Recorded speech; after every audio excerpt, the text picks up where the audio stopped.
I come to crash into you, crash and burn. I got myself a 6-pack and a paper-packed heart attack, half of white rum too.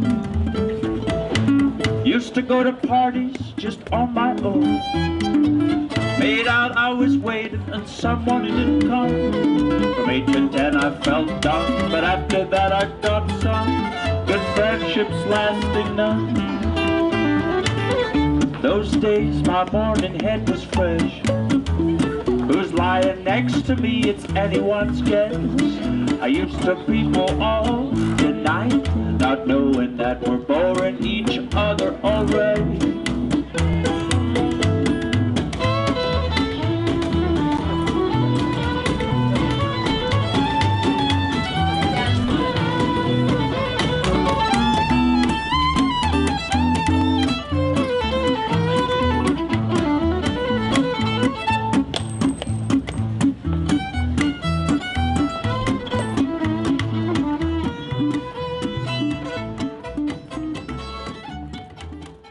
It's nice to know that all your money has been made out of people just deciding for themselves that there's a value in what you do,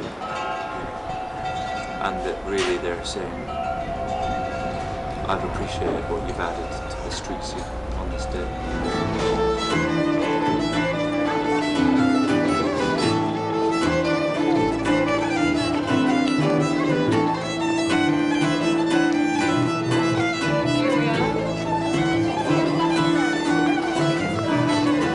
Like, as a strategy, I think it's just really powerful, because what you're really doing, what sets it apart from a gig venue, is that people are walking past, you're basically filtering the people that are interested from the people that aren't.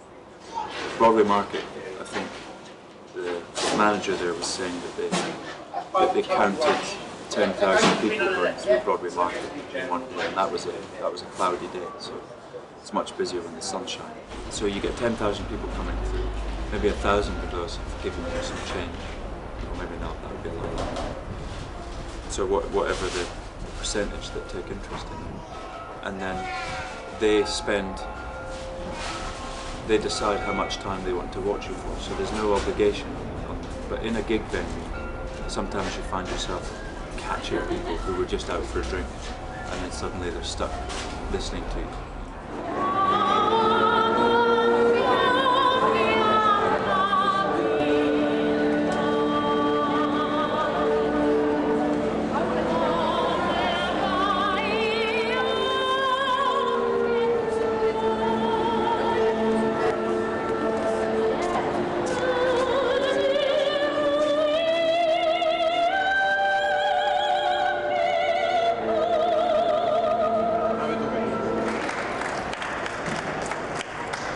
Boroughs have different bylaws regarding, I guess, things like street trade and busking and stuff. In the south bank of the Thames, it used to be able to busk all the way along there, and now they've restricted it to just one little stretch, busking next to 20 other buskers.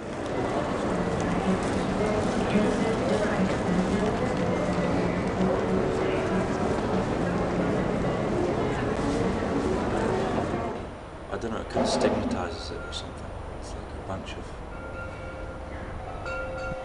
yeah, it's just a kind of strange feeling to be next to someone who's like dressed as a lizard on a bicycle.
way of just topping up your earnings in order to pay your rent at the end of the month. So we'll often go out and be like, we have to make £50 each today to hit our rent target. So it's really nice to be able to do it just spontaneously, and also travelling around, just to be able to just throw your guitar case down and make your lunch money, your money for accommodation that night. It's a really amazing freedom to be able to do that. I think it's quite essential for musicians. So the idea of lots of restrictions is quite scary. It's a real lifestyle, and it has been for musicians for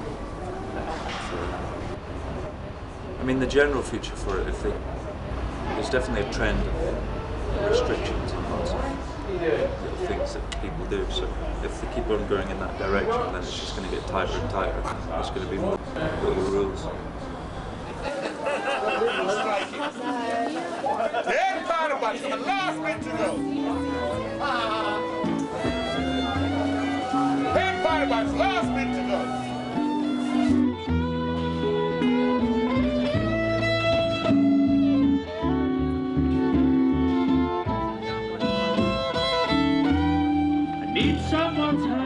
It's all about where people put their disposable income, and people feel threatened about the idea of people putting it into buskers because they're not paying rent for that trade.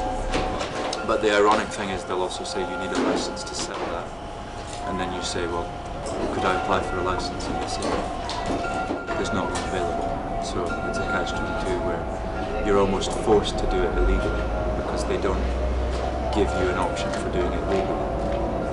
So, which I'm sure would be a good case if we had to go to court to defend ourselves. So you end up just thinking, I've got no choice but to work under the law. It's when I need your love so bad. I need someone's lips to feel next to mine. I need someone to stand up, tell me when I'm lying. Hey, I wasn't lying that time. It's when I need your love so bad.